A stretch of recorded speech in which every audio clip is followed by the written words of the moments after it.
미 항공우주국 나사 홈페이지에 있는 글입니다. 여기 지금 주소 보이시죠? 얘네들이 전 세계적으로 얼마나 악명 높은 그런 나사 풀린 집단인지에 대한 그런 근거를 가져왔습니다. 너무 비장하다 지금. This report details the development of the linear model of a rigid aircraft of constant mass flying over a flat, non-rotating Earth.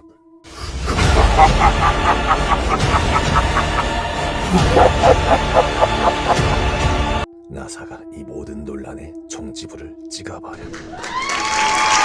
올해 5월 17일 날 나왔던 뉴스예요. 나사가 150억 마일 넘어서 기적을 이루었다. 보이저 1호를요 150억 마일을 넘어서 이 죽은 추진기를 되살렸다. 어떻게 이게 가능하냐고요, 여러분.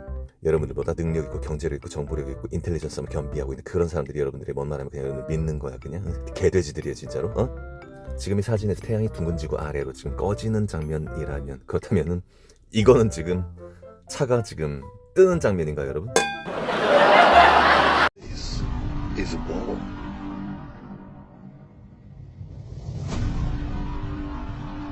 This is a bigger ball.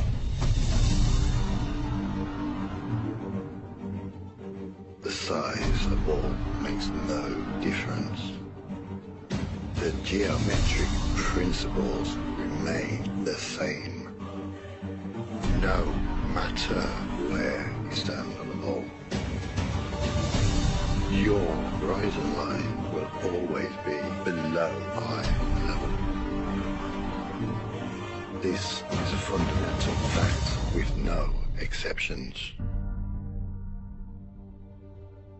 On a ball, your horizon is a fixed point below eye level. It cannot rise. The higher you go, the farther you see. But the higher you go, the lower your horizon must be. And it can be demonstrated all day long.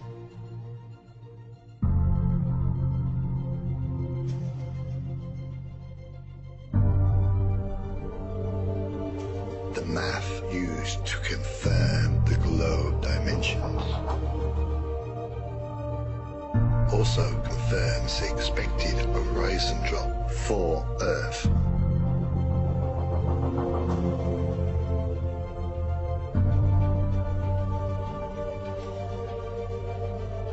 So, when the math confirms what our common sense already tells us, and we see this at ground level,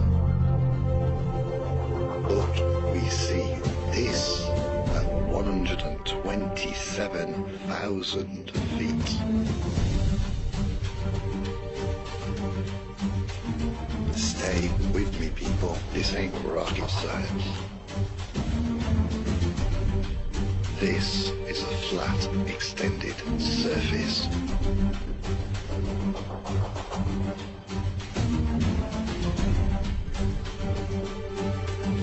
So is this. And this.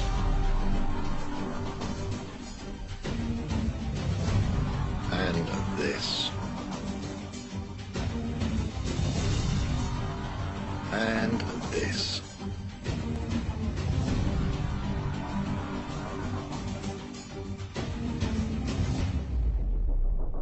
이 세상이라는 거대한 세팅장에서 당신은 여러모로 속아왔다. 여러분들이 빠른 화면으로 직접 보시니까 어떻습니까? 이게 지금 태양이 위에서 아래로 지금 꺼지는 걸로 보이니까, 아니면은 이 사람으로부터 지금 멀어지는 걸로 보이십니까 지금? 다시 한번 아직 감을 못 잡으신 분들이 말씀드리는데, 전 세계의 모든 지도자들이 전부 다 한 팀이고요. 이들이 가지고 있는 무기가 바로 언론, 주류 언론이란 것인데, 그걸 통해서, 그리고 전 세계에 깔린 그 교육이라는 걸 통해서 그러니까 잘못된 정보, 잘못된 교육을 여러분들에게 줬다는 얘기, 그들은 여러분들에게 거짓말을 해왔단 말씀이에요.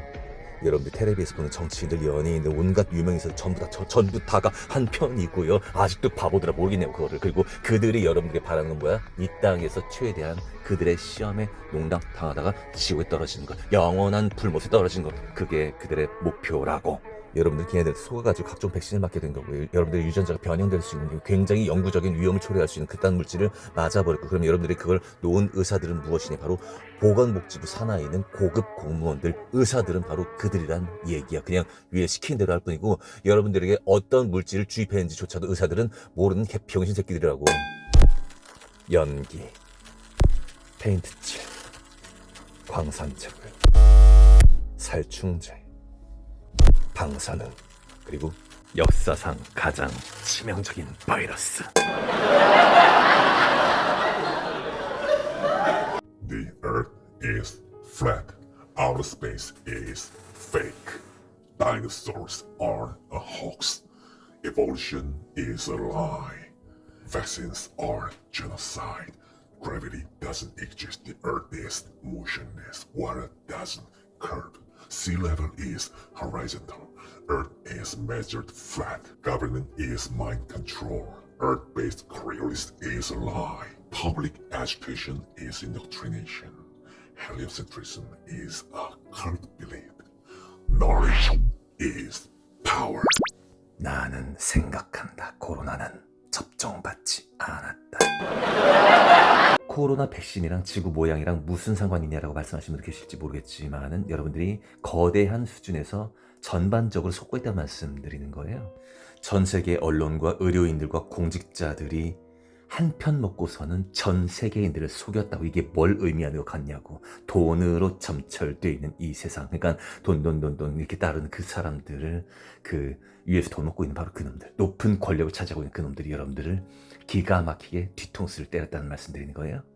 그렇다라면 그런 공권력과 공신력을 갖고 있는 그 새끼들이 그 짓을 하고 있는 동안에, 그러면 높은 자리에 앉아가지고 돈 써가지고 교수된 그 전문가 그 새끼들은 과연 깨끗할까라는 얘기예요. 그들이 전파한 게 바로 진화론, 신이 없다라는 것, 그리고 지구가 둥글고 중력이라는 게 여러분들을 땡긴다라는 그런 뉴턴의 개소리를 퍼뜨려 왔다는 얘기야. 나라에서 주는 그런 공권력이 있든 없든 관계없이 높은 자리에 올라가고 사람들이 존경받는 모든 사람들, 뭐 목사든 박사든 의사든 그 모든 사람들이 전부 다 여러분들에게 엿을 먹여왔다라는 그 말씀. 이게 왜 그렇게 알아듣기가 어려우신지 모르겠어요. 여러분들도 각자 돈 버는 자리에서 누군가의 뒤통수를 치잖아요. 씨발. 1797년도에 루시퍼의 그림, 그리고 자유의 여신상, 그리고 이 사람들 뭔가 안 느껴지십니까? 묘하게도 그 이미지가 닮아 있습니다. 지구 주변을 둘러싸고 있는 이 대기라는 것이 이 우주라는 진공 상태로 안 나갈 수가 없는 거예요. 이게 닫혀 있는 개가 아닌 이상은 반드시 밖으로 나가게 돼 있어요. 근데 완벽하게 뚫려 있는 그런 곳을 어디는 대기권이고 어디는 진공이라는 얘기지. 우리 하늘을 감싸고 있는 이 궁창, 즉 돔이라는 걸 이해를 못하신 분들을 위해서 말씀드리는데, 창세기 7장 10절에 따르면 이렇게 하늘에 윈도우, 즉 어떤 창문 같은 게 열려가지고 이렇게 하늘에서 물이 이렇게 쏟아졌었고요. 여러분, 궁창 위에 있는 물이 쏟아짐에 따라서 이렇게 우리 땅은 범람하게 되고 노아의 방주는 높이까지 뜨게 됐죠. 이것은 우리가 살고 있는 이 땅의 이러한 기하학적인 구조 가운데서만 가능한 것이고요. 그리고 말씀 그대로 이 땅을 더 이상 물로 심판하지 않겠다라는 하나님 말씀 그대로의 언약의 징표가 이렇게 여러분들 눈앞에 보이고 있는 것이죠. 무지개도 그렇지만 해물이나 달무리와 같은 이러한 비주얼도 바로 돔 때문에, 그러니까 궁창 때문에 가능한 것이죠. 하지만 대부분의 사람들은 이런 식의 모델을 머릿속에 담고 있기 때문에 도무지 진실이 보이지 않는 것뿐이고요. 정령 진심으로 여러분들, 이것이 지금 진짜로 보이십니까? 산타클로스를 믿고 있는 아이들을 비우는 것보다 먼저 나사를 믿고 있는 어른들을 좀 비웃으시라. 알기 전까지는 아는 게 아니다. 다들 속고 있다. 지구가 둥글다라는 증거는 이런 사진에서 혹은 이런 사진에서나 볼 수 있습니다. 여기는 블랙홀도 있네요. 여러분들이 좋아하시는 텔레비에서 이런 장면들이 보이면 이게 지구가 둥글다라는 증거입니까? 코로나에 속아봤으면 이것도 속으면 안 되는 거 아닌가? 여러분, 그 텔레비에서 이런 장면들이 자주 보이면 그게 진실이에요? 내가 끝까지 속고 있다라는 게 안 쪽팔리냐고. 전 세계의 모든 신화들에서 지구가 평평하다는 사실과 위에 돔이 있다는 사실을 이렇게 묘사하고 있는데 오직 나사만이 지구가 둥글고 그리고 중력이 우리를 땡기고 있다는 그런 이상한 사고방식을 온갖 대중 매체와 그리고 교육을 통해서 우리에게 세뇌를 시켰단 말씀이에요. 아무리 많은 증거를 보여줘도 멍청이는 설득할 수가 없다. 마크 트웨인. 비행기가 A 지점에서 B 지점까지 가는 데 있어서 왼쪽 둥근 지구에서처럼 이렇게 가는 게 나아요? 아니면 오른쪽에서처럼 이렇게 직선으로 가는 게 나아요, 여러분? 이 세계의 모든 파일럿들은 오른쪽과 같은 항로를 따라갑니다. 당연한 거죠. 세계 정부에서 시키는 대로 하늘에서 도금을 뿌리고 그런 놈들이 여러분들 앞에서 떳떳하게 얘기할 수 있는 놈들인 것 같아요, 여러분. 그들의 증언이 과연 맞는 것 같냐고. 아니야, 우린 둥근 지구 위를 날고 있어. 지랄하지 말라고 그래. 제가 알고 있는 후배 중에 파일럿이 한 명인데 그 친구에 물어봤어요. 야, 너 비행하다가 네가 몰고 있는 비행기가 태양보다 더 높이 올라간 적이 있어 없어? 물어봤더니만 말을 못해. 그리고 나중에 착시라고 얘기하더만요. 1957년 이전의 킹제임스 성경에는 이렇게 지구 모양에 관련된 이런 사파도 나오곤 했었습니다. 근데 그로부터 30년 전인 1927년도부터 이 유니버설 픽처, 즉 영화 제작사죠. 그러니까 이런 거를 통해서 여러분들에게 천천히 세뇌시키기 시작하다가 이 땅의 모양을 비주얼적으로 묘사를 해놓은 이 1957년도의 킹제임스 버전을 없앰과 동시에 대충 그 시즌쯤 해가지고 여러분들에게 공교육으로 둥근 지구를 세뇌시켰단 말씀이에요. 그런데 오직 예수, 오직 말씀을 그렇게 외치는 거룩하신 목사님들께서는 말씀이란 것을 자기들 꼴리는 대로 해석을 하다가 이런 식으로 십자가를 거꾸로 매달아 놓고서는 종교통합 배도에 앞장서고 있다는 얘기야, 개새끼들이. 이러한 짐승 시스템 가운데서 그 높은 자리에 올라간 이들이 전부 다 공범들이고 한편들이다라는 말씀이고, 돈으로 그리고 권력과 뭐 명예 이런 것들로 한편이 되어진 놈들이라는 그거 말씀드리는 건데, 근데 이런 얘기를 하게 되면 여러분들 주변에서는 언제든지 여러분들에게 가스라이팅할 준비가 되어 있다는 얘기야. 너는 그들만큼 공부 안 했고 너는 그들보다 게을렀잖아. 그들은 일반인들보다 훨씬 더 많은 것들을 누릴 만한 그런 자격이 있다는 얘기야, 너보다는. 그러니까 정치, 경제, 종교, 의학, 문화 모든 분야에서 네가 그들보다 노력하지 않았으면 너는 그들에게 아무 말도 하지 말라고. 너는 그들보다 모르잖아 라는 가스라이팅을 다들 하고 있고, 그들은 다들 마스크를 쓰다가 백신을 맞아버렸다고. 이해돼요, 여러분? 백신을 맞긴 맞았지만 지금 뒤늦게 진실 파악하시고 회개하시면서 좁은 길 따라가시는 분들에게는, 그분은 어차피 같은 영을 모시는 분들이기 때문에 제가 뭐라고 말씀 못 드리겠어요. 하지만 대부분의 사람들, 지금 아직도 못 모르고 백신 처음 맞고 있는 그 사람들에게 드리는 말씀이, 정신 차리세요. 여러분들 지금 살고 있는 이 땅이 여러분들 생각보다 훨씬 더 악한 세상이라고. 여러분 지금 이 그림 좀 보세요. 1994년도에 그 악마주의적인 예술로 유명한 덴버 공항에 그려진 벽화인데요. 아이들에게 왜 죄다 세계 모든 아이들에게 마스크를 씌웠으며, 그리고 우리나라 아이는 왜 하필 요 하트 모양을 그리고 있을까요? 1994년도에. 제가 TV를 잘 안 봐서 대중적 감각을 잘 모르겠습니다만 제 기억으로는 한 7, 8년 전에 이런 문화가 들어왔던 것 같은데, 이게 1994년도, 그러니까 한참 전부터 이미 덴버 공항이라는 악마주의적인 그런 곳에서 이런 문화가 한국에 생길 거라고 미리 예언을 했었단 말씀이야. 문화 대통령, 우리나라 가요계는 이 사람 전과 후로 완전히 갈린다라는 그런 극찬을 하면서 많은 대중들이 이 사람을 지금도 수요하거나 아니면 존경하고 있죠. 그 당시는 관객들도 이 탑골공원에서 술 한잔 딱 걸치고서는 박수치면서 딱 노래 듣는 그런 감성이야, 그치? 좋다! 잘한다!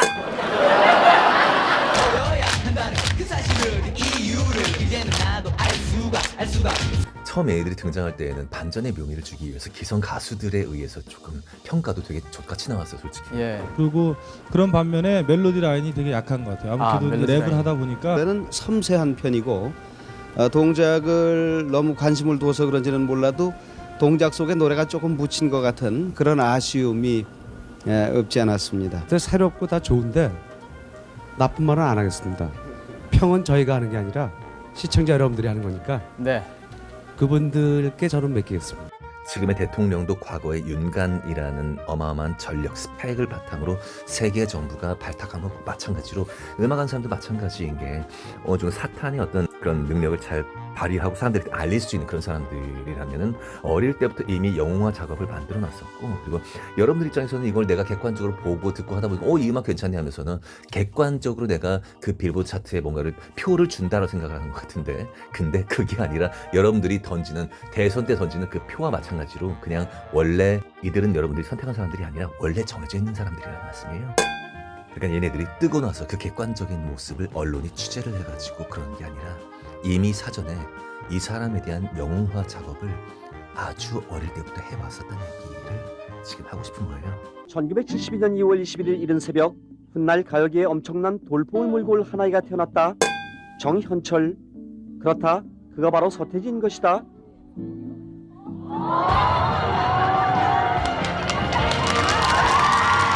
일찍부터 음악에 남다른 관심을 보여온 서태지는 고교 시절 당시 최고의 록밴드 신화의 멤버로 조기 취업하게 된다. 그렇다. 한 손엔 기타를 다른 한 손엔 책가방을 들고 공부와 음악 사이에 양다리를 걸친 것이다. 그러니까 여러분들이 이 땅에 태어난 그 순간부터 여러분들이 어떠한 주사를 맞고 앞으로 어떠한 정치적 격변을 겪으면서 또 어떠한 정치인들을 지지하게 될지 또 어떠한 연예인들, 어떠한 가수를 좋아하게 될지 이런 것들이 다 정해져 있었단 말씀이에요, 여러분. 여러분들이 다니는 교회의 목사의 그 교리, 말씀, 해석도 조심하라는 말씀이 그거예요. 조심이 아니라 그들은 예수님 말씀을 전파하는 사람들이 아니라고요. 여러분들이 태어남과 동시에 이 땅에는 정치와 종교의 자유가 있었는데 그 이유가 뭐냐면요. 여러분들이 자유를 허락한 게 아니라 정치든 종교든 그 어느 파, 어떤 종교, 어떤 정치를 여러분들이 판단하시든 전부 다 세계 정부 손 안에 있기 때문이라고 바보들아. 우리가 진실을 추구하는 남들의 시선으로는 음모론자로 보이는 바로 이 진실을 추구하는 바로 이 사람들의 전문 용어로는 이것을 가두리 양식장 이라고 얘기를 해요. 지금 이거를 보고 들으시는 여러분들이 진실에 관심이 있건 없건 간에 관계없이 여러분들은 가두리 안에 갇혀 계시다. 그런데 이 똑같은 가두리를 통제하는 놈들이 역시 그 똑같은 언론을 통해서 대중매체를 통해서 여러분들에게 가끔씩 진실을 전달하기도 하더라. There's an entire agenda afoot to force the population to undergo different type of medical treatments, namely vaccines. We're seeing a medical tyranny being set up, not just in the United States, but worldwide under the UN and the World Health Organization. Bilderberg Group, they want a planetary dictatorship so they can carry out their forced depopulation agenda, and they want to do it through the medical system. And that's why vaccines are so important. We know that many of these vaccines turn out to have serious adverse reactions. And this is being done by design. They kill you slowly over time. They kill you slowly over time. They kill you slowly over time. That's why they're called soft kill. And I've got an insider I think you should really talk to, Dr. Rima Lebo. But she doesn't live inside the United States because she's so concerned about all the police state developments that are taking place. But if you're a doctor, she's treated heads of states, and she really understands what's happening on the inside. 레이보 박사님, 안녕하십니까? I'm fine. 그러니까 미국을 떠나신 거죠? 이유가 뭔가요? I do not feel safe living in the United because in a very short time, not today, not tomorrow, but very soon, we'll be facing compulsory vaccination under the mistaken term of voluntary vaccination. 혹시 지금 유행하고 있는 신종플루 백신 말씀이신가요? 그렇다면 그 백신은 어떤 겁니까? 안 좋은 건가요? Well, first of all, let's start with the fact that the World Health Organization has decided that we have 90% too many people. The World Health Organization has been working since 1974 on vaccines to create permanent sterility. This process has already been ongoing. To make matters worse, we know that the vaccines that were illegally approved by the FDA contain a substance called squalene. 스쿠알렌은 백신에 들어있는 유기 화합물로 인체의 면역 체계를 자극하고 면역 반응을 유발합니다. If I inject you with squalene, your immune system will attack the squalene, but then it starts attacking all of the parts of your body. 그런 성분이 백신에 들어있는 겁니까? It's in some of them, but the U.S. government has a trick up their sleeve. 그게 뭐죠? They will induce a pandemic using the nasal mist vaccine, which is a live attenuated virus. That means that if I take it, I can infect you. You're going to get the flu. Everybody around us is going to get the flu. Then the United States government, based on their statements that they've already made, will say, oh my, we have a pandemic. Oh my goodness, we don't have enough doses. So we'll admix squalene at the 90,000 injection stations that the Department of Health and Human Services announced that they will ship the vaccines to, is a holocaust. A genocidal holocaust. 코로나 시국 때 제가 개인적으로 느꼈던 것들 좀 여과 없이 좀 말씀드리도록 할게요. 그 당시에 스님들이든 수녀들이든 목사들이든 뭐 신부들이든 그 어떤 종교 집회를 주도하는 그 사람들이든 관계없이, 그리고 그 밑에서 예배하고 미사하고 법회하는 그 사람들 다들 마스크 쓰고, 그리고 QR코드 설치해가지고 이거 백신 안 맞으면 출입을 하냐 못하냐 그딴 거 따져도 바로 그 사람들이 얼마나 한심해 보이는지 그대들은 알지를 못합니다. 신앙적인 회개가 아니더라도 인간적인 명예를 회복하기 위해서라도 이 병신 같은 새끼들아, 지금이라도 빨리 진실을 얘기하라고. 사람들 니들 알고 있잖아 이 새끼들아. 지금쯤이면 그때 뭔가 좀 이상하다는 걸 분명히 알고들 있어. 근데 사람들 눈치 보느라고 지금, 그리고 지 쪽팔린 거 싫어가지고 개새끼들 진짜. 이 세상에 올바른 신앙이라는 게 있다라면 그것은 정말 믿을 수 없을 정도로 솔직하고 쿨한 거라고. 근데 그대들은 더럽게 가증하다. 창세 이후로 아담과 하와가 죄를 짓고 난 이후로 이 세상이 어떻게 운영되어 왔는지는 이런 짤로, 그리고 이런 짤로 얘기를 할 수 있습니다. 아직은 잘 믿기시지 않으실지 모르겠지만은 여러분들이 맹신하고 계신 그 첨단 과학기술이라는 것은 바로 이런 놈들에 의해서, 인간 종족이 아닌 종족들에 의해서 이 세상의 모든 과학기술과 시스템들이 만들어져 있다는 말씀이에요.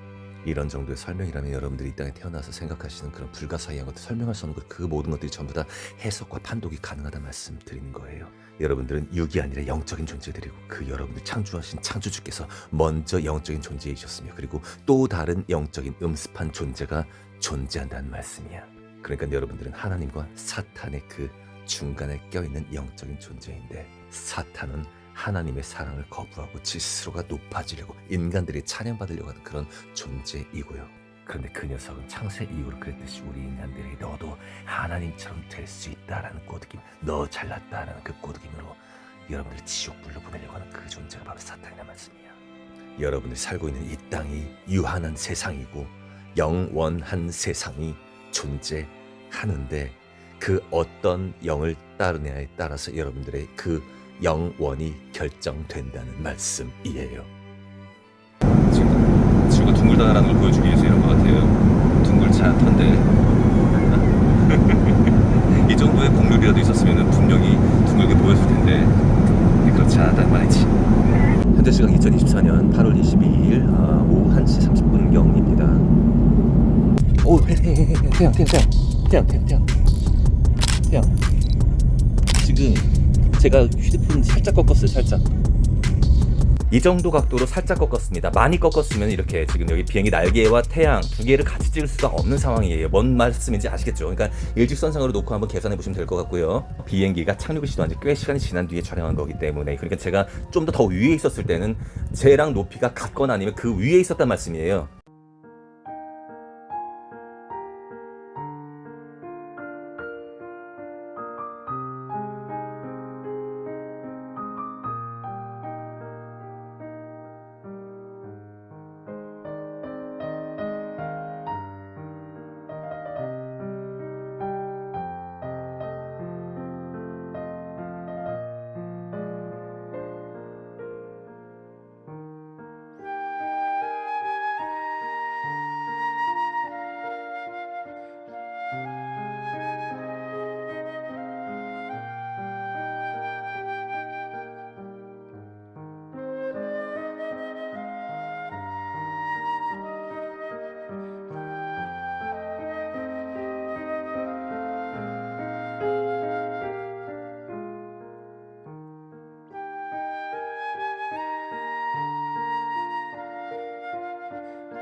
하나님의 말씀 요한복음 14장 21절에서 23절 제가 봉독해 드리겠습니다.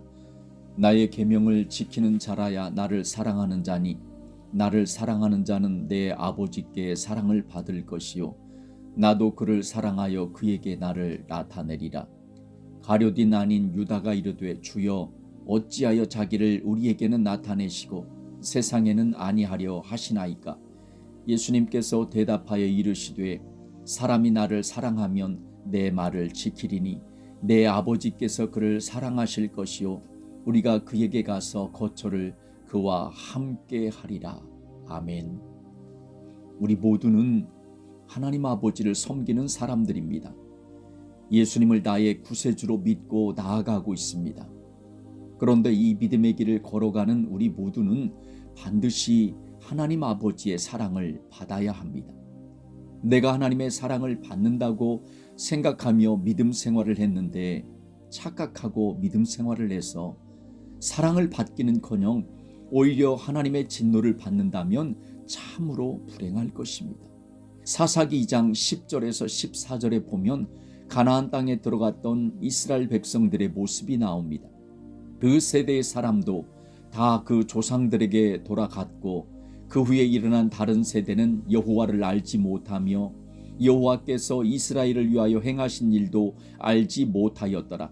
이스라엘 자손이 여호와의 목전에 악을 행하여 바알들을 섬기며 애굽 땅에서 그들을 인도하여 내신 그들의 조상들의 하나님 여호와를 버리고 다른 신들 곧 그들의 주위에 있는 백성의 신들을 따라 그들에게 절하여 여호와를 진노하게 하셨으되 곧 그들이 여호와를 버리고 바알과 아스타롯을 섬겼으므로 여호와께서 이스라엘에게 진노하사 이렇게 말씀하세요.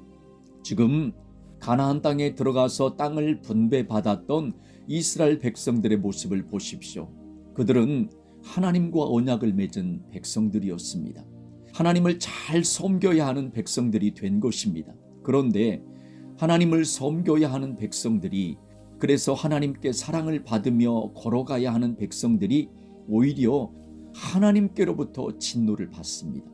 그렇게 된 것은 이스라엘 백성들이 하나님을 버리고 우상 숭배를 했기 때문에 그런 것입니다. 가나안 땅에 들어가서 그 조상들이 다 죽고 그 후에 일어난 세대는 하나님을 알지 못하였습니다. 그래서 가나안 땅에서 음란하게 섬겼던 우상인 바알과 아스타롯을 섬겼던 것입니다. 하나님께서는 이렇게 우상을 숭배하며 악을 행하는 그들에게 진노하셨습니다. 하나님께서 사랑하시기는커녕 진노하신 것입니다. 아마도 우상 숭배했던 이스라엘 백성들은 이것이 하나님을 섬기는 일이라고 착각했을 것입니다. 이 얼마나 끔찍한 일입니까? 오늘날도 이와 마찬가지입니다. 교회에 들어와 믿음 생활하는 신자들은 하나님을 잘 섬겨야 합니다. 그런데 하나님을 섬겨야 하는 교회의 신자들이 하나님을 섬기는 것이 아니라 다른 신들을 인정하며 그곳에도 구원이 있다고 손을 잡고 걸어갑니다. 그것이 바로 NCCK, WCC, WEA의 단체가 하는 일들입니다. 이 단체에 많은 교단들이 참여하여 다른 종교를 인정하며 손을 잡고 같은 그 길을 걸어가고 있습니다. 이러한 일들은 바로 가나안 땅에 들어간 이스라엘 백성들이 행하던 우상 숭배와 같은 모습입니다. 그러면 이러한 일들을 행하는 그들을 하나님께서 어떻게 하시겠습니까? 하나님의 사랑을 받아야 되는 사람들이 이제는 하나님의 진노를 받는 사람들이 되고 만 것입니다. 안타까운 것은 이러한 길로 걸어가는 교단과 교회와 교인들은 한결같이 하나님께서 진노하고 계시다는 것도 모르고 오히려 그 길이 맞는 길이며 하나님의 사랑을 받는다고 착각하여 말하고 있다는 거예요. 이러한 설교를 듣고도 그것이 잘못된 것임을 깨닫기는커녕 오히려 아멘하고 동조하며 그 길을 걸어갑니다. 그 길이 잘못되었다고 말을 해 주어도 오히려 그러한 말을 한 사람을 정죄하며 굳이 그 길로 걸어갑니다. 참으로 안타까운 일입니다. 우리는 하나님의 진노가 임하는 이 악한 일에 절대로 동참을 해서는 안 됩니다. 하나님의 사랑을 받는 길로 걸어가는 참된 성도들이 되어야 합니다. 오늘 말씀에서 하나님의 사랑을 받는 사람들이 나옵니다. 그 사람은 예수님을 사랑하는 사람이라고 분명히 말씀하십니다. 하나님께서는 예수님을 사랑하는 사람을 사랑하신다. 그러면 우리 모두는 반드시 예수님을 사랑하는 사람들이 되어야 합니다. 예수님을 사랑하면서 믿음 생활을 해야 합니다. 그런데 예수님을 사랑하는 것은 다름이 아니라 예수님께서 주신 계명, 즉 예수님의 말씀을 지키는 사람이라고 말씀하셨다는 것입니다. 결국 예수님의 말씀을 지키는 사람이 예수님을 사랑하는 사람이고, 예수님의 계명을, 예수님의 말씀을 지키는, 예수님을 사랑하는 그 사람을 하나님께서 사랑하신다 말씀하신 것입니다. 이 세상에서 믿음 생활하면서 우리는 반드시 하나님의 사랑을 받는 사람들이 되어야 합니다. 그래야 이 믿음의 길을 넘어지지 않고 잘 걸어가서 하나님 앞에 서게 될 것입니다. 이 세상의 끝자락에서 믿음의 길을 혼자 걸어가는 것이 아니라 우리를 사랑하시는 하나님 아버지의 인도함을 받으며 이 믿음의 길을 기쁨으로 걸어가는 우리 모두가 되기를 원합니다. 세상이 돌아가는 모습 잠깐 살펴보고 말씀을 나누겠습니다. 충남 보령시에서 무료 독감 고무신의 접종률이 56%가 돌파했답니다. 보령시 전체 인구가 약 9만 5천 명이 조금 넘습니다. 2024년 자료입니다. 보령시가 시행 중인 전 시민 대상 무료 인플루엔자 예방 접종 사업을 실시했답니다. 그런데 보령시에서 18일 겨울철 인플루엔자 유행에 대비해 9월 22일부터, 여기는 조금 빨리 시작했습니다. 9월 22일부터 연령대별로 구분해 실시하고 있는 무료 예방접종에 현재까지 5만 2천여 명이 참여했다, 이렇게 말합니다. 그런데 그것이 보령시 전체 인구의 56.4%에 해당된답니다. 2025년 처음 도입된 보령시민 대상 무료 접종 사업이 시민들의 높은 호응을 얻으면서 얻었답니다. 당초 예상을 상회하는 접종률을 보였대요. 그러면 이 사람들은 56.4%라고 하는 이 접종률을 바라보고 지금 깜짝 놀란 것입니다. 당초 예상을 상회하는 접종률, 이렇게 지금 말하고 있는 거요. 전 시민을 대상으로 실시한 이 고무신에 얼마나 잘 참여했으면 당초 예상을 상회하는 접종률이라고까지 표현했겠습니까? 기사를 보면서 안타까움과 쓸쓸함을 금할 수가 없습니다. 그리고 대전시 의회에서 기초생활수급자 및 장애인 감염병 예방 정책 토론회를 개최했답니다. 이 정책 토론회를 개최하면서 참석자들이 전국 대비 대전시의 높은 폐렴 사망률을 확인하고 경제적, 사회적 여건에 따른 의료적 차별이 발생해서는 안 된다, 이렇게 공감을 표시했답니다. 이게 의료적 차별인가요? 그러면서 만성질환자, 면역 기능 저하자 등과 같은 의료 취약 계층에 대한 대전시 차원의 실질적인 지원이 이루어져야 한다, 이렇게 논의했답니다. 이 논의 과정을 잘 들어보십시오. 국가 예방접종 사각지대를 해소해야 된다. 폐렴구균 단백결합 고무신 접종을 지원 확대해야 한다. 게다가 중요한 용어가 하나 등장합니다. 찾아가는 접종 서비스를 강화해야 한다. 게다가 감염병 예방 수칙 홍보 확대를 해야 한다. 이걸 주요 과제로 제시했답니다. 그러면서 황경땡이라고 하는 대전시의회 의원인데, 그래서 이 사람이 뭐라고 이야기를 하느냐 하면 PCV20과 같은 단백결합 고무신을 통한 예방접종을 확대해서 시민들이 폐렴의 위험에서 벗어날 수 있도록 대전시와 자치구 보건소 차원에서의 긴밀한 협력과 방안 모색이 필요하다 강조했습니다. 이 소리가 무슨 소린가요? 고무신을 신겨줘야 된다, 그 말이잖아요. 앞으로 기초수급자에게 어떤 일들이 다가오고 있는지를 잘 생각을 해보십시오. 이 논의 과정에서 국가 예방접종 사각지대에서 폐렴구균 단백결합 고무신 접종 지원 확대, 그 다음에 중요한 용어라고 그랬잖아요. 찾아가는 접종 서비스 강화, 감염병 예방수칙 홍보 확대 등이 주요 과제다 이렇게 말하고 있습니다. 잘 생각해 보시기 바랍니다. 게다가 지금 모더나에서 이제 RSV 고무신 엠레스비아라고 하는 고무신이 있습니다. 이게 mRNA 고무신입니다. 그런데 이 엠레스비아를 식품의약품안전처가 허가했답니다. 엠레스비아라고 하는 이 RSV 고무신은 60세 이상의 성인, 만 18세 이상 60세 미만 고위험군에서 RSV로 인한 하기도 질환 예방을 목적으로 허가되었답니다. 이 RSV라고 하는 것은 호흡기 세포융합 바이러스예요. 이게 결국은 감기와 비슷한 것입니다. 아마 정확하게 감기와 구분하기 어려울지도 모릅니다.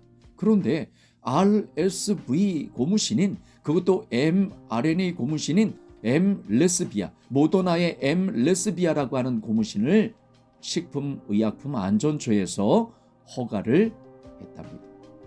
게다가 이 mRNA 치료가 면역식에도 되돌렸다, 이런 자극적인 제목을 달았습니다. 그러면서 늙은 쥐가 mRNA 고무신을 맞고 회춘을 경험했다. 이 말이 됩니까? 어떻게 늙은 쥐가 회춘을 경험하겠습니까? 그런데 그렇게 기사를 쓴 거예요. 회춘을 경험했답니다. 코로나 고무신을 만든 리보핵산 기술, 그러니까 mRNA 기술이죠. 활용한 주사제. 이 코로나 고무신 기술로 면역력 세포 젊게 바꿨다. 최근에 고무신을 넘어 다양한 치료 기술로 확장되고 있는 것이 mRNA 기술이다. 앞으로 사람을 위한 노화 치료제로 발전할 가능성이 적지 않다. 연구를 주도한 프리드리 박사라고 하는 사람이 면역 기능을 다시 끌어올릴 수 있다는 가능성을 확인했다, 이렇게 말했습니다. 그런데 저는 이 기사를 보면서 갑자기 그런 생각이 들어갑니다. 지금 암이 많은 사람들이 걸리고 있잖아요. 그런데 자꾸자꾸 병원에서 암 고무신 신어라 이렇게 말합니다. 여기도 어떤 사람이 거기에 대해서 댓글을 달았습니다. 갑자기 고무신을 신은 사람들 너무 불쌍해진다. 땡땡땡 그러면서 고무신을 신고 암이 걸려서 간절해지니까 암 고무신까지 원해. 그게 맞는다고 암이 고쳐지는 게 아니여 바보들아. 코로나 고무신 한 방 먹고 암 고무신으로 두 번째 펀치 맞을 예정이다. 옛말에 병 주고 약 주고 이게 진짜 그냥 헛소리가 아니었다. 이렇게 글을 쓴 사람이 있습니다. 이 소리가 어떻게 들려오십니까? 맞지 않습니까? 게다가 지금 고무신을 신은 후에 주변에서 갑자기 이러한 일들이 일어났답니다. 주유소 사장님이 자다가 심장마비가 왔다. 친구 아버지가 그냥 걷다가 쓰러져서 사망했다. 아버지 친구가 논일하다가 심장마비가 왔다. 학교 지인 심정지 후에 가까스로 소생했다. 심정지, 심근염, 이 고무신을 신고 난 다음에 이런 일들이 벌어지고 있다. 이렇게 글을 올린 사람이 있습니다. 이런 내용들을 접할 때마다 마음이 너무나 무거워집니다. 우리 모두는 이런 일들이 왜 일어나고 있는지 잘 알고 있을 것입니다. 게다가 여기 봤더니 부산의 한 초등학생이 감기 치료 중에 주사를 맞고 의식을 잃었답니다. 그런데 인근 대학병원 등 12곳에서 수용을 거절당해서 거리를 헤매다가 의식불명에 빠지는 사고가 발생했다. 이렇게 기사를 냈습니다. 그런데 이 기사에서 먼저가 무엇입니까? 초등학생이 독감 고무신을 신고 의식을 잃었다는 것이 먼저가 아닌가요? 그런데 그 먼저는 싹 가려버리고 응급실 12곳에서 퇴짜 맞았다. 그래서 문제다. 이렇게 방향을 바꾼 것입니다. 잘 생각하십시오. 초등학생이 독감 고무신을 신고 의식을 잃었답니다. 게다가 어떤 사람이 글을 올렸습니다. 국민은행, 궁핍하게 한다. 그럴 때 궁자 쓰잖아요. 그 국민은행 얼굴 사진 안 찍었더니 땡땡땡 그러면서 외화예금 가입이 안 되네. 외화예금만 이런지 다른 정기예금도 마찬가지인지는 모르겠다. 이자 코딱지만큼 주면서 생체 정보 내놔, 이런 형국이다. 처음에는 주민등록증, 자기 명의 전화, 자기 명의 계좌, 이 세 가지만 필요하다고 하더니 막판에 얼굴 사진 찍어야 된다고 하더라. 안 한다고 하니까 가입이 안 되더라. 23일부터 휴대폰 개통이나 번호 이동, 기기 변경할 때도 안면 인식해야 된다네. 이렇게 이제 글을 올렸습니다. 그런데 이 사람이 여기에다가 스크립에서 올렸습니다. 개인정보 수집 비용 동의서를 받습니다. 그런데 그 수집 비용 동의서를 봤더니 민감 정보에 대한 동의를 요구하고요. 개인 신용 정보에 대한 동의를 요구합니다. 민감 정보가 무엇이냐? 얼굴 사진 특징 정보입니다. 측정 정보, 그러면서 얼굴의 혈류, 질감 등을 감지하거나 움직임을 통해서 생체 여부 확인을 위한 얼굴 사진 정보, 위 민감 정보 수집 비용에 동의하십니까? 이렇게 물어보는 거예요. 동의하지 않음, 동의함, 체크하랍니다. 그리고 개인 신용 정보에서는 고객명, 신분증 사진, 얼굴 사진, 원본 정보, 금융결제원 거래번호, 이러면서 이것도 역시 동의하지 않음, 동의함, 체크하랍니다. 그러면서 그 위에 금융거래 종료일부터 5년까지 보유, 이용됩니다. 우리가 그 은행 계좌를 해지 잘 하지 않잖아요. 계속해서 거래하잖아요. 그런데 그 계좌를 해지하고도 5년까지 이 정보를 가지고 있겠답니다. 이미지를 찍어 올린 거기에 그렇게 기록되어 있습니다. 그러니까 그 밑에 어떤 사람이 이제부터 진짜 조여오는구나. 은행 거래도 힘들어지겠네. 또 어떤 사람도 한도 늘릴 때도 페이스 인증해야 하더라. 비대면 개설은 다 페이스, 그러니까 얼굴 인증 말하는 거요. 페이스 인증해야 하는 듯, 이렇게 글을 올렸습니다. 이제 우리가 이 세상에서 어떤 일을 할 때 지혜가 필요한 것 같습니다. 국회 법사위원회에서 정보통신법 개정안을 통과시켰습니다. 이제 본회의만 앞두고 있어요. 국회 법제사법위원회에서 법사위입니다. 12월 18일 날 언론사 등이 허위 조작 정보를 고의로 유통할 경우에 최대 5배까지 징벌적 손해배상 책임을 물을 수 있도록 하는 정보통신망법 개정안을 통과시켰습니다.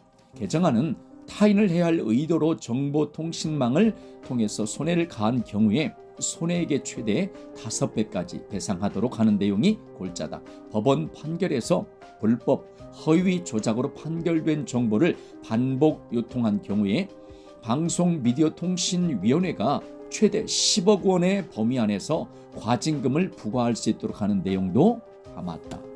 이렇게 지금 밝히고 있어요. 우리가 어떤 말을 할 때 이제부터는 지혜를 가지십시오. 지혜를 가지고 말을 잘 하셔야 합니다. 저들에게 이제는 빌미를 주어서는 안 됩니다. 위의 모습이 오늘날 우리들이 살고 있는 세상의 모습입니다. 점점 본격적으로 환란 시대로 들어가려고 하는 모습들이 여기저기에서 보이고 있습니다. 아마 2026년이 시작이 되면 더 빠르게 급격히 변하게 될 것입니다. 우리가 이 급변하는 세상만을 바라보면 나도 모르게 내 마음속에 두려움이 몰려올 수 있습니다. 그래서 그 소식에만 올인하고 있으면 내 마음속이 두려움으로 가득 차게 됩니다. 그렇기에 세상 소식은 이제 그저 참고만 하십시오. 왜냐하면 이제 세상이 가는 방향은 우리 모두가 잘 알고 있지 않습니까?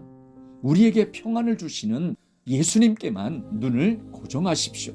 예수님만을 붙드십시오. 예수님만을 의지하십시오. 예수님께서 이 악한 시대를 걸어가는 우리에게 평안의 말씀을 주셨습니다. 요한복음 14장 27절에 평안을 너희에게 끼치노니 곧 나의 평안을 너희에게 주노라. 내가 너희에게 주는 것은 세상이 주는 것과 같지 아니라 너희는 마음에 근심하지도 말고 두려워하지도 말라, 이렇게 말씀하셨습니다. 이사야 41장 10절에 두려워하지 말라, 내가 너와 함께함이라, 놀라지 말라, 나는 내 하나님이 됨이라, 내가 너를 굳세게 하리라, 참으로 너를 도와주리라. 참으로 나의 의로운 오른손으로 너를 붙들리라. 이렇게 말씀하셨습니다. 이 말씀을 내 마음판에 꼭 새기십시오. 소망 없는 세상에 더 이상 마음 두지 말고 천국을 소망하며 믿음으로 나아가십시오. 이렇게 믿음의 길을 걸어가는 우리 모두가 되기를 소원합니다. 오늘 본문 말씀에 나의 계명을 지키는 자라야 나를 사랑하는 자다.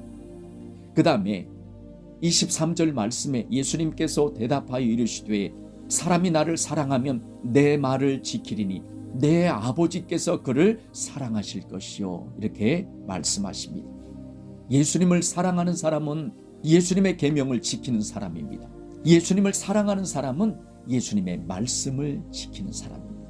그 예수님을 사랑하는 사람을 하나님 아버지께서 사랑하십니다. 그리고 그 사람 안에 거처를 정하시고 함께 하신다. 이렇게 약속의 말씀을 주셨습니다. 자, 그러면 오늘 말씀에서 보고 있는 것처럼 하나님께서는 어떤 사람을, 어떤 믿음을 하는 사람을 사랑하실까요? 우리가 이 세상을 살아가면서 이 세상의 끝자락에서 하나님께서 나를 사랑해 주셔야 합니다. 하나님의 사랑이 내 머리부터 발끝까지 폭포수와 같이 임하는 사람이 되어야 합니다. 그런데 그 하나님의 사랑이 모든 사람에게 임하는 것이 아닙니다. 하나님의 사랑이 그 사람에게 임한다 이렇게 말씀하는 사람이 있습니다. 그 사람이 어떤 사람일까요? 잠언 8장 17절에 보았더니 나를 사랑하는 자들이 나의 사랑을 입으며 이렇게 말씀하셨습니다. 하나님을 사랑하는 사람이 그 사람을 하나님께서 사랑하신다 말씀하셨습니다. 우리가 전에 하나님을 사랑하라 말씀 나누었죠. 하나님 아버지를 내 마음을 다하고 목숨을 다하고 뜻을 다하고 힘을 다하여 하나님 아버지를 사랑하셔야 합니다. 그 하나님 아버지를 사랑하는 그 사람을 하나님께서 사랑하신다. 그렇죠. 하나님을 사랑하는 사람을 하나님께서 사랑하시죠. 이렇게 약속하셨습니다. 그런데 조금 더 나아가서 하나님을 사랑하는 사람이 어떤 사람이냐? 출애굽기 20장 6절에 갔더니 나를 사랑하고 내 계명을 지키는 자에게는 이렇게 말씀하세요. 하나님을 사랑하는 사람이 하나님의 계명을 지킨다. 구약 성경에서 이렇게 말씀하셨죠. 하나님의 계명을 지키는 사람을 하나님께서 사랑하신다. 구약 성경에서 이렇게 말씀하시고 그러면 신약 성경에서는 어떻게 말씀하실까요? 예수님께서 똑같이 말씀하십니다. 오늘 본문 말씀에 똑같이 말씀하시잖아요. 나의 계명을 지키는 자라야 나를 사랑하는 자니 나를 사랑하는 자는 내 아버지께 사랑을 받을 것이요 나도 그를 사랑하여 그에게 나를 나타내리라. 23절에 사람이 나를 사랑하면 내 말을 지키리니 내 아버지께서 그를 사랑하실 것이요. 구약 성경에서 말씀하시는 그 말씀과 신약 성경에서 예수님께서 말씀하시는 그 말씀이 같지 않습니까? 똑같습니다. 그리고 더 나아가서 하나님 아버지께서 누구를 사랑하신다고 말씀하십니까? 오늘 본문 말씀에 말씀하신 것처럼 예수님을 사랑하는 사람을 사랑하신다. 이렇게 분명히 말씀하셨습니다. 다시 한번 제가 본문 말씀드리겠습니다. 요한복음 14장 21절에 나의 계명을 지키는 자라야 나를 사랑하는 자니 나를 사랑하는 자는 내 아버지께 사랑을 받을 것이요. 요한복음 14장 23절에 예수님께서 대답하여 이르시되 사람이 나를 사랑하면 내 말을 지키리니 내 아버지께서 그를 사랑하실 것이요. 이렇게 말씀하셨습니다. 그런데 요한복음 16장 27절로 내려갔더니 이는 너희가 나를 사랑하고 또 내가 하나님께로부터 온 줄을 믿었으므로 아버지께서 친히 너희를 사랑하심이라 이렇게 말씀하세요. 그리고 고린도전서 16장 22절에 갔더니 만일 누구든지 주를 사랑하지 아니하면 저주를 받을지어다. 우리 주여 오시옵소서 이렇게 말씀하셨습니다. 자, 이게 무슨 말씀이냐? 하나님께서는 예수님을 사랑하는 사람을 사랑하십니다. 그런데 예수님을 사랑하는 사람은 요한복음 16장 27절에 말씀하고 있는 것처럼 예수님께서 하나님께로부터 오신 것을 믿는다는 것이 예수님을 사랑하는 사람이래요. 고린도전서 16장 22절에는 예수님께서 다시 오심, 예수님께서 재림하심을 간절히 기다린대요. 이게 예수님을 사랑하는 사람이래요. 그러면 이 말씀을 보면 예수님을 사랑하는 사람은 예수님의 탄생부터 예수님의 재림까지 온전히 믿고 나아가는 것을 알 수 있습니다. 예수님께서 우리에게 말씀하여 주신 그 계명, 그 말씀을 내가 지켜 행하며 나간다는 것을 알 수 있습니다. 반면에 예수님을 사랑하지 않는 사람은 어떻게 행할까요? 예수님의 탄생, 예수님의 십자가에서 죽으심, 예수님의 부활과 승천, 예수님의 재림에 대하여 믿지 않고 악한 가라지를 뿌리는 것을 알 수 있습니다. 더 나아가서 예수님의 말씀, 예수님께서 우리에게 전해주신 그 계명, 새 계명을 주셨잖아요. 하나님 아버지를 사랑하고 내 이웃을 내 몸처럼 사랑하라고 말씀하신 그 새 계명을 주셨잖아요. 그 말씀 지키지 않습니다. 예수님을 사랑하지 않는 사람들은 그렇게 행한다는 거예요. 우리가 디모데후서 2장 16절에서 18절에 가면 예수님을 믿지 않는 사람이 등장합니다. 그게 누구냐면 후메네오와 빌레도라는 사람이 등장합니다. 여기 봤더니 진리에 관하여는 그들이 그릇되었도다. 부활이 이미 지나갔다 하므로 어떤 사람들의 믿음을 무너뜨리는지라 이렇게 말씀합니다. 후메네오와 빌레도라고 하는 사람이 예수님의 부활이 이미 지나갔다 이렇게 퍼뜨렸습니다. 진리에 관하여는 그릇되었답니다. 진리에 관하여는 그릇되었다는 것은 틀렸다 그 말이죠. 그들이 하는 말은 진리가 아니다는 것이죠. 그들이 하는 말은 예수님의 말씀이 아니라는 것이죠. 망령되고 헛된 말이라는 것입니다. 다른 사람의 믿음을 무너뜨린다는 것입니다. 이런 사람은 하나님께서 사랑하시지 않습니다. 왜요? 예수님을 사랑하지 않잖아요. 예수님을 믿지 않잖아요. 예수님의 말씀 따라가지 않잖아요. 게다가 요한일서 2장 22절에서 23절에 갔더니 거짓말하는 자가 누구냐? 예수님께서 그리스도이심을 부인하는 자가 아니냐? 아버지와 아들을 부인하는 그가 적그리스도니 아들을 부인하는 자에게는 또한 아버지가 없으되 아들을 시인하는 자에게는 아버지도 있느니라. 여기서 말하는 적그리스도는 최후에 등장하는 적그리스도를 말하는 것이 아닙니다. 여기에 등장하는 적그리스도는 예수님을 부인하는 자들을 말하는 거예요. 예수님을 부인하는 저들을 하나님 아버지께서 사랑하시겠습니까? 사랑하시지 않습니다. 예수님을 부인하는 저들은 예수님의 그리스도이심을 부인합니다. 예수님의 메시아심을 부인하는 것이죠. 예수님께서 우리의 유일한 구세주가 되십니다. 우리는 예수님을 믿어야만 천국에 들어간다라고 고백합니다. 그런데 다른 종교를 인정하는 사람들은 예수님께서 유일하신 구세주가 되심을 부정하고 부인하는 것이잖아요. 예수님을 부인하는 자는 하나님 아버지를 부인하는 것입니다. 예수님을 부인하는 자에게는 하나님 아버지가 계시지 않는데요. 하나님을 믿는다고 해도 예수님을 부인하게 되면 하나님 아버지가 계시지 않아요. 예수님을 믿는다고 해도 그 사람 예수님을 부인하게 되면 하나님 아버지께서 사랑하지 않습니다. 그리고 우리가 데살로니가후서 2장 3절에 가면 누가 어떻게 하여도 너희가 미혹되지 말라. 먼저 배교하는 일이고 저 불법의 사람 곧 멸망의 아들이 나타나기 전에는 그날 이르지 아니하리니 이렇게 말씀하셨습니다.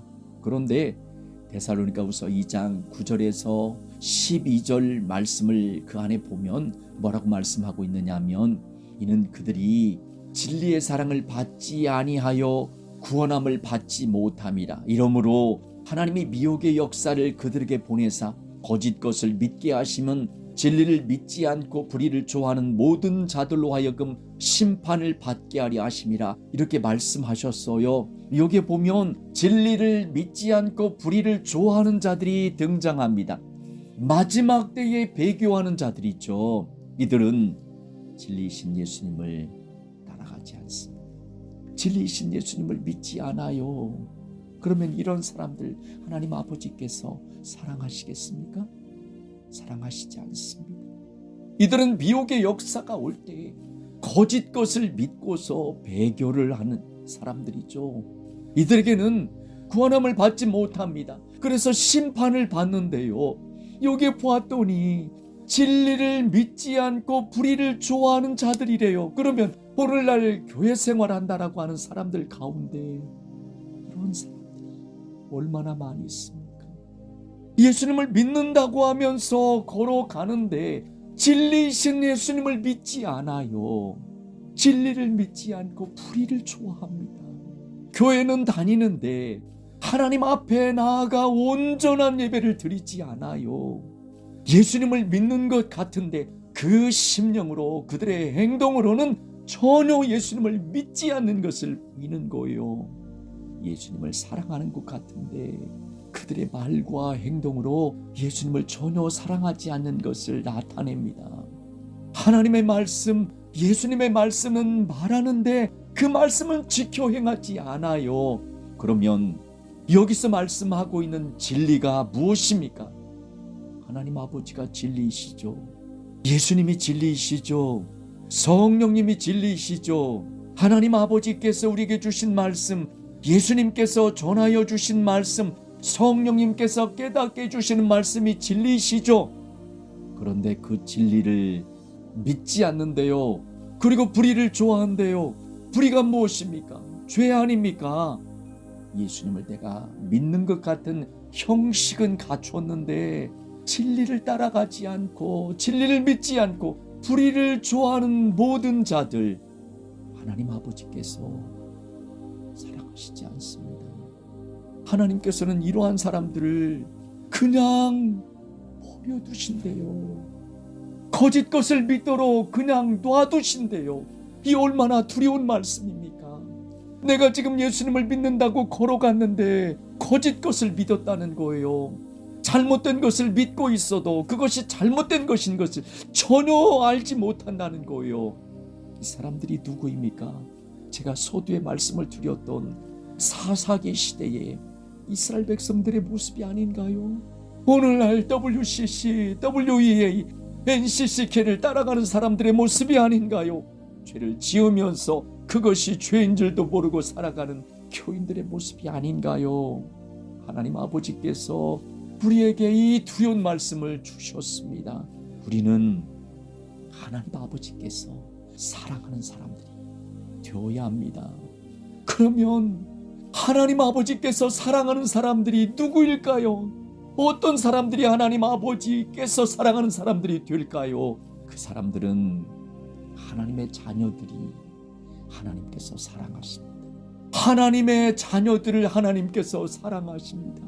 요한일서 3장 1절에 보라 아버지께서 어떠한 사랑을 우리에게 베푸사 하나님의 자녀라 일컬음을 받게 하셨는가 우리가 그러하도다 이렇게 말씀하셨습니다.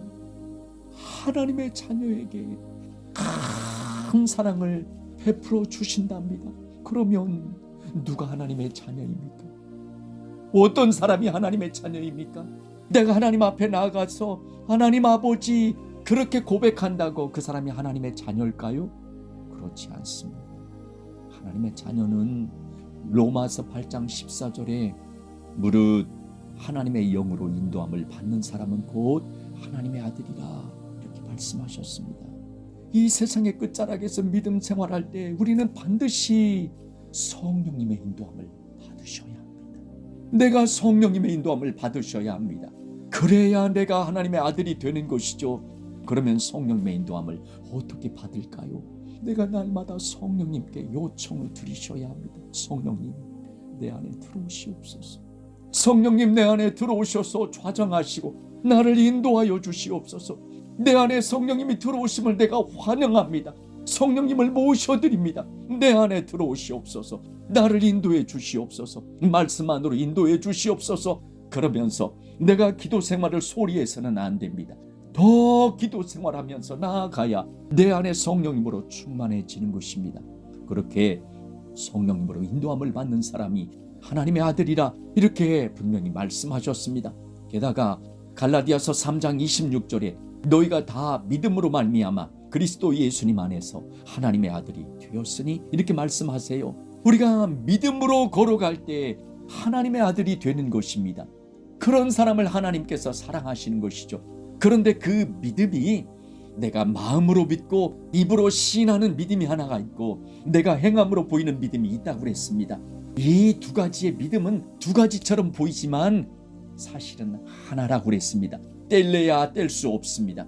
내가 마음으로 믿고 입으로 시인하는 믿음이 진짜의 믿음이라는 것은 행함으로 보이는 믿음이 따라올 때 그런다고 그랬습니다. 하나님의 말씀을 철저히 지켜 준행하는 그 말씀의 열매가, 성령님의 열매가, 의의 열매가, 믿음의 열매가 따라와야 그 사람이 가지고 있는 믿음이 진짜다, 이걸 보인다고 그랬습니다. 너희가 다 믿음으로 말미암아 그리스도 예수님 안에서 하나님의 아들이 되었으니 이러한 믿음으로 걸어가기를 원합니다. 게다가 마태복음 5장 9절에 화평하게 하는 자는 복이 있나니 그들이 하나님의 아들이라 일컬음을 받을 것이며 이렇게 말씀하셨습니다. 우리가 이 세상에서 살아가면서 분쟁하고 다투고 싸우고 시기하고 질투해서는 안 됩니다. 화평하게 하는 자가 되어야 합니다. 화평하게 하는 자가 복이 있나니 그들이 하나님의 아들이라 일컬음을 받을 것이며 이렇게 말씀하셨어요. 어떤 사람이 하나님의 아들이 되는 것입니까? 화평하게 하는 사람이 하나님의 아들이 되는 것입니다. 이 마지막 때에 이렇게 걸어가기를 원합니다. 게다가 요한일서 3장 10절에 이러므로 하나님의 자녀들과 마귀의 자녀들이 드러나나니 무릇 의를 행하지 아니하는 자나 또는 그 형제를 사랑하지 아니하는 자는 하나님께 속하지 아니하니라. 의를 행하는 사람, 형제를 사랑하는 사람, 내 이웃을 사랑하는 사람이 그 사람들이 하나님의 자녀들이랍니다. 이러한 사람은 하나님께서 사랑하시는 것입니다. 이러한 사람들이 하나님 앞에 나아가서 하나님 아버지 이렇게 고백할 때 하나님 아버지께서 그 고백을 받아주시는 것이죠. 내가 불법을 행하면서 불의를 행하면서 진리를 따라가지도 않으면서 교회 나와서 하나님 아버지 그렇게 고백한다고 하나님께서 너는 내 아들이다 이렇게 칭해 주시지 않습니다. 이 말씀대로 걸어가는 우리 모두가 되기를 간절히 소원합니다. 그리고 하나님께서는 어떤 사람을 사랑하실까요? 고린도후서 9장 7절 말씀에 각각 그 마음에 정한 대로 할 것이요 인색함으로나 억지로 하지 말지니 하나님은 즐겨내는 자를 사랑하시느니라 이렇게 말씀하셨습니다.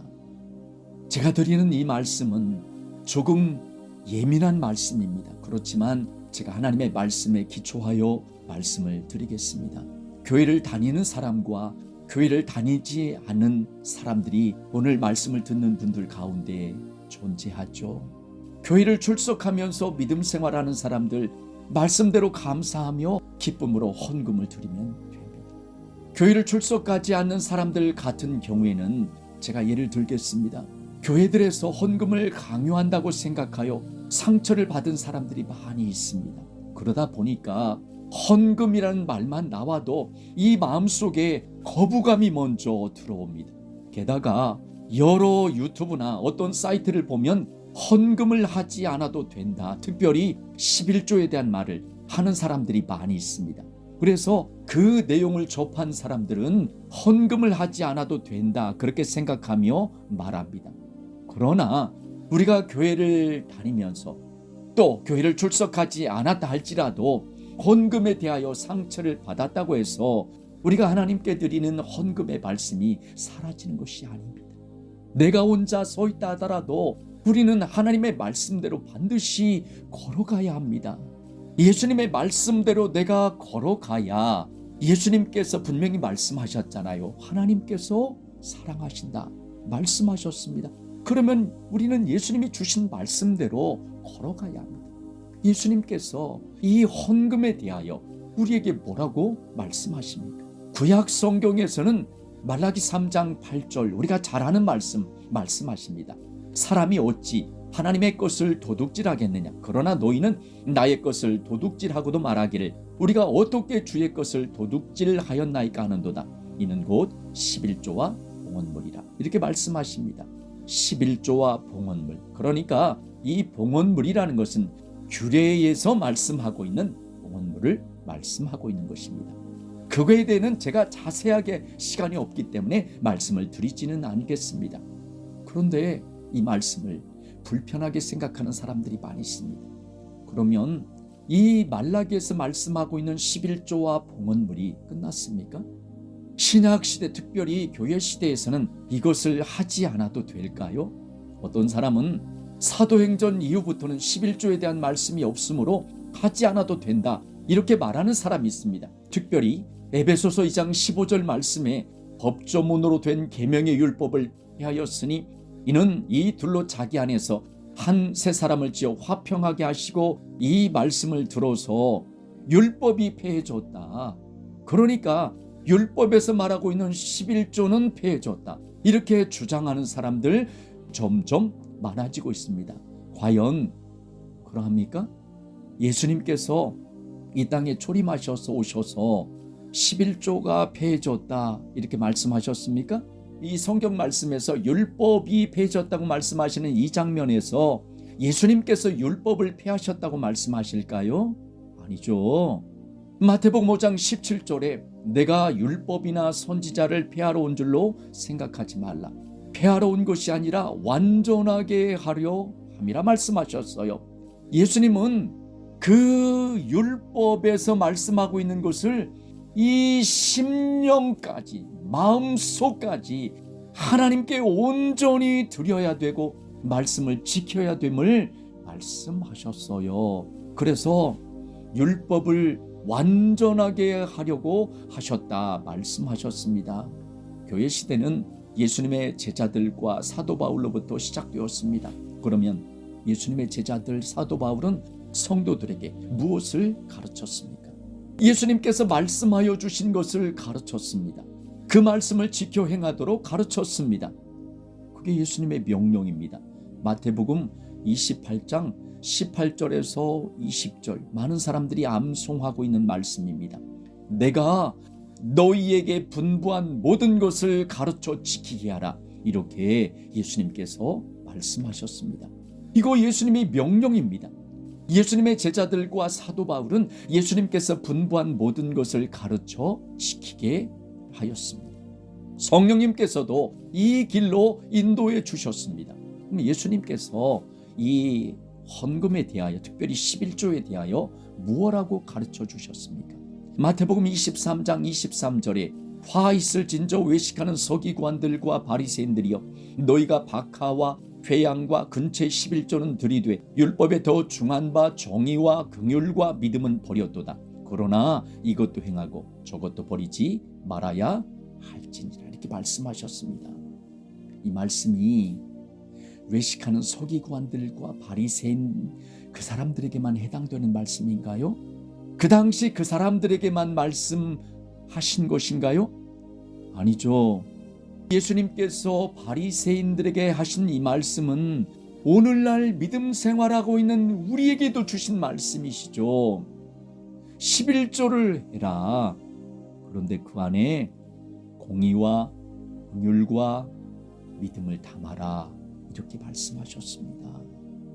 게다가 우리가 마태복음 22장 15절에서 21절에 가면 이에 바리새인들이 가서 어떻게 하면 예수님을 말의 올무에 걸릴까 하고 상의하고 예수님께 옵니다. 그러면서 가이사에게 세금을 바치는 것이 옳습니까? 옳지 않습니까? 이러고 물어보죠.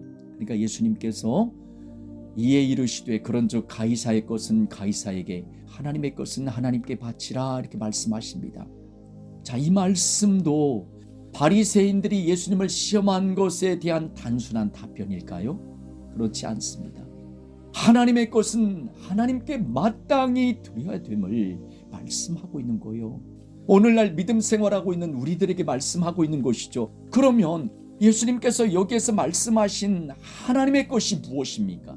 아까 제가 말씀을 드렸던 말라기의 말씀, 사람이 어찌 하나님의 것을 도둑질하겠느냐? 그러나 너희는 나의 것을 도둑질하고도 말하기를 우리가 어떻게 주의 것을 도둑질하였나이까 하는도다. 이는 곧 11조와 봉헌물이라. 이렇게 말씀하셨습니다. 11조와 봉헌물이 하나님의 것이랍니다. 그리고 예수님께서 내가 너희에게 분부한 모든 것을 가르쳐 지키게 하라 이렇게 말씀하셨습니다. 사도행전 이후에 11조에 대한 말씀이 나오지 않아도 예수님의 제자들 사도 바울은 분명히 예수님의 말씀을 가르쳤을 것입니다. 우리는 이것을 기억하셔야 합니다. 자, 그러면 우리가 헌금을 하나님께 드려야 될 텐데 혼자가 되었든지 둘이 되었든지 아니면 여러 사람이 되었든지 우리는 정해진 시간에 하나님께 예배를 드리셔야 합니다. 하나님께 분명히 예배드리는 시간이 있어야 합니다. 하나님께 예배드리는 시간 소리하지 마십시오. 예배드리는 시간 종하십시오. 그리고 예배드리십시오. 혼자라도 내가 하나님 앞에 서서 예배드리십시오. 그 예배 드리면서 하나님 앞에 헌금 드리십시오. 하나님께서 돈이 없어서 물질이 없어서 하나님께 드리라고 하는 거 아니에요. 헌금을 드리는 것은 물질의 주권이 하나님께 있다 이거 고백하는 것입니다. 헌금을 드리는 것은 내가 물질을 사랑하는 것이 아니라 이 물질의 주인님 되신 하나님, 나에게 물질을 주신 분은 하나님이시다 이거 고백하는 것입니다. 나는 단지 그 물질을 관리하는 청지기의 직분이라는 것을 내가 지금 고백하는 것입니다. 그러면서 하나님께 헌금을 하라고 하는 이유는 하나님께서 흔들어 넘치도록 하여 안겨주시겠다고 그렇게 약속하셨기 때문에 그렇습니다. 자, 우리가 헌금을 드릴 때 헌금이 짐이 되어서는 안 됩니다. 헌금이 짐이 된다면 헌금하지 마십시오. 성경 말씀에 인색하게 하지 말아라 말씀하셨습니다. 억지로 하지 말아라 말씀하셨습니다. 내 마음속에 인색함이 들어오고 억지로 하고 내 마음속에 짐이 되면 헌금하지 마십시오. 하나님 그 헌금 기뻐 받으시지 않습니다. 하나님은 즐겨내는 자를 사랑하신다 말씀하셨어요. 헌금은 기쁜 마음으로 드리는 것입니다. 그 헌금에 감사의 마음을 드리는 거예요. 담는 거예요. 그 헌금에 나의 믿음을 담는 거예요. 그 헌금을 내가 미리 준비해서 하나님 앞에 드리는 것입니다. 이렇게 해서 헌금을 드리는 것입니다. 그러면 그 드려진 헌금을 교회 다니는 사람들은 교회 드리니까 그렇지만 내가 홀로 서 있는 사람들은 하나님 앞에 드린 헌금을 어떻게 해야 할까요? 사도행전 4장 32절에서 35절에 믿는 무리가 한 마음과 한 뜻이 되어 모든 물건을 서로 통용하고 자기 재물을 조금이라도 자기 것이라 하는 이가 하나도 없더라. 조금 더 갔더니 그 중에 가난한 사람이 없으니 이는 밭과 집 있는 자는 팔아 그 판 것의 값을 가져다가 사도들의 발 앞에 두매 그들이 각 사람의 필요를 따라 나누어 줌이라 이렇게 말씀하세요. 이 어떤 헌금을 어떻게 했습니까? 가난한 믿음의 사람들에게 나누어 주었습니다. 사도행전 6장 1절에 갔더니 그때의 제자가 더 많아졌는데 헬라파 유대인들이 자기 과부들이 매일의 구제에 빠짐으로 이렇게 말씀합니다. 이 말씀을 보면 과부들에게 구제했다는 것을 알 수 있습니다.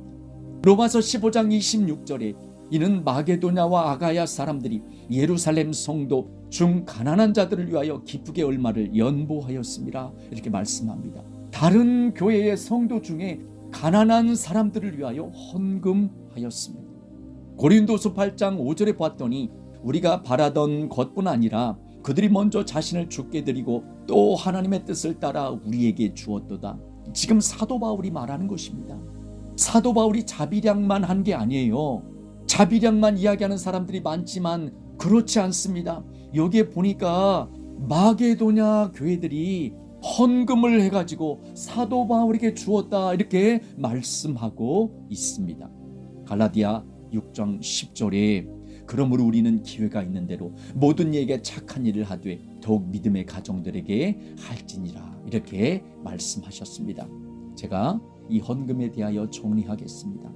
이 마지막 때를 살아가는 우리 모두는 설령 혼자 이 길을 걸어가더라도 반드시 하나님께 예배드리는 시간, 규칙적인 시간이 있어야 합니다. 그 시간 소리하지 마십시오. 그 시간 정해서 하나님 앞에 혼자라도 둘이라도 하나님 앞에 서세요. 그리고 예배 드리세요. 이거는 하나님의 주권을 인정하는 것입니다. 말씀을 전하는 저도 부족하지만 이렇게 하고 있습니다. 그러면서 하나님께 헌금 드리십시오. 그 헌금 11조와 감사 헌금입니다. 이거는 하나님의 것이라고 말씀하세요. 구약 성경 말라기에서는 이것을 행하지 않는 사람을 하나님의 것을 도둑질했다, 이렇게까지 말씀하셨습니다. 예수님께서도 분명히 하나님의 것은 하나님께 바치라 말씀하셨습니다. 하나님께 예배를 드리면서 하나님께 11조와 감사헌금 드리십시오. 그리고 그것을 성경 말씀대로 가난한 가정들에게 나누십시오. 특별히 이 마지막 때 길을 걸어가는 사람들 얼마나 힘듭니까? 직장 생활도 힘들고요.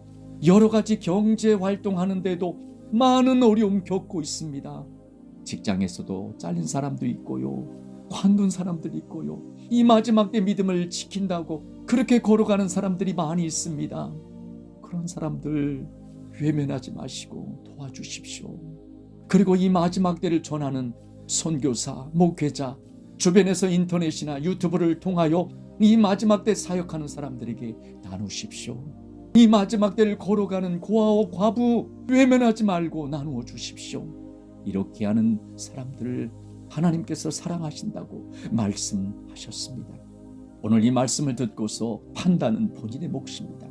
많은 사람들이 예민하게 받아들이는 헌금에 관한 말씀을 성경 말씀대로 전했다고 생각합니다. 이 말씀을 듣고서 말씀에 맞다고 생각이 든다면 행하시기를 원합니다. 이 말씀이 성경 말씀과 맞지 않다, 내가 생각했으는 틀렸다, 그렇게 생각된다면 행하지 않아도 됩니다. 그러나 그 모든 것의 책임은 본인이 진 것입니다. 말씀 맺겠습니다. 우리는 이 세상에서 믿음 생활하면서 하나님께서 사랑하는 사람으로 믿음 생활하기를 원합니다. 하나님이 어떤 사람 사랑하십니까? 하나님은 하나님을 사랑하고 계명을 지키는 사람들을 사랑하십니다. 하나님이 어떤 사람 사랑하십니까? 예수님을 사랑하는 사람들을 사랑하십니다. 하나님이 어떤 사람 사랑하십니까? 하나님의 자녀들을 사랑하십니까? 하나님이 어떤 사람 사랑하십니까? 즐겨내는 자를 사랑하십니다. 이렇게 하나님께서 사랑하시는 믿음 생활을 해서 우리를 사랑하시는 하나님께서 인도해 주시는 천국에 넉넉하게 들어가는 우리 모두가 되기를 간절히 소원합니다. 기도하겠습니다. 하나님 아버지 감사합니다. 오늘 이 말씀을 들으면서 우리 모두는 하나님께서 사랑하시는 자들이 되기를 원합니다. 한이 없으신 크신 하나님의 사랑을 폭포수와 같이 우리에게 내려주시옵소서. 암탈기 병아리를 품어 보호하여 주듯이 이 마지막 때를 걸어가는 우리들을 지켜 보호하여 주시옵소서. 하나님 아버지를 사랑하고 예수님을 사랑하며 걸어가기를 원합니다. 하나님의 말씀을 지켜 행하기를 원합니다. 예수님의 말씀을 지켜 행하기를 원합니다. 진실한 하나님의 자녀들이 되기를 원합니다. 하나님께 기쁨으로 감사함으로 믿음을 담아 즐겨내는 자들이 다 되기를 원합니다. 하나님 아버지 우리를 안아주시옵소서. 예수님의 한이 없고 넓으신 따뜻한 사랑의 팔로 우리를 꼭 안아주시옵소서. 이 마지막 때를 걸어가는 우리 모두들 지칩니다. 이 마지막 때를 걸어가는 우리들 고달픕니다. 힘이 들고 외롭습니다. 예수님 그 사랑의 팔로 우리들 안아주시옵소서. 힘을 주시옵소서. 우리들이 바라볼 분은 오직 한 분이신 예수님밖에 없습니다. 예수님만을 바라보고 나아갑니다. 예수님만 의지하며 나아갑니다. 세상에 소망 두지 않고 예수님께만 온전히 소망을 두고 나아갑니다. 그런 우리들에게 사랑의 팔로 안아주시옵소서. 그 예수님의 사랑 폭포수와 같이 우리에게 부어주시옵소서. 그래서 이 믿음의 길 완주하는 우리 모두가 되기를 원합니다. 감사드리며 우리의 생명의 주인님 되신 예수님의 이름으로 간절히 기도합니다. 아멘.